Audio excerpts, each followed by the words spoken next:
भगवद्गीतेतील चिदविलास म्हणजे काय? चिदविलास सिद्धांत ज्ञानेश्वरीतील दुसऱ्या अध्यायातील 110 व 134 ओव्यात वर्णिला आहे. त्याचा मतितार्थ सर्वं खलु इदं ब्रह्म असे आहे. सृष्टी ही परमात्म्याची लीला आहे. त्यातील प्रत्येक ऊर्जेचा कण हा वेगवेगळे आकार व रूप व नाम घेतलेले मॅटर म्हणजे जड वस्तू आहे. म्हणजे रूपम रूपम प्रतिरूपो बभूव तदस्य रूपम प्रति चक्षणाय. या वचनात ईश्वर प्रत्येक वस्तूमध्ये शिरून त्या त्या वस्तूच्या रूपाचा झाला, बहुरूप झाला. एकच ब्रह्म अनेक रूपाने आविर्भूत झाले. म्हणजे पुंजवादानुसार सुद्धा म्हणजे क्वांटम थेअरीनुसार मॅटर व ऊर्जा यांचे रूपांतर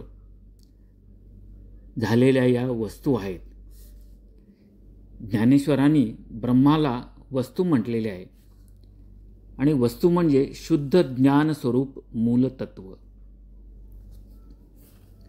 दृश्य जगत रूपाने हे चैतन्य विकसित झाले.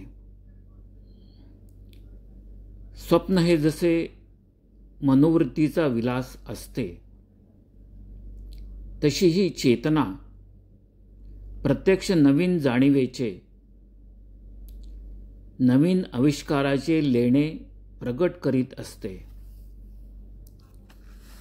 का सुवर्ण आणि लेणे वसते दोन्ही सुवर्णे, वसते चंद्र चांदणे चंद्रीची जेवी. चिदविलासमध्ये अद्वैतवाद आहे. ब्रह्माशिवाय दुसरे काही नाहीच. तसेच सर्वं खल्विदं ब्रह्मनुसार ब्रह्माचीच लीला व आविष्कार व पुंजवाद यांचा समावेश आहे. थोडक्यात चिदविलास म्हणजे सृष्टीची उत्पत्ती न मानता चितचा आविष्कार किंवा अभिव्यक्ती होय. धन्यवाद.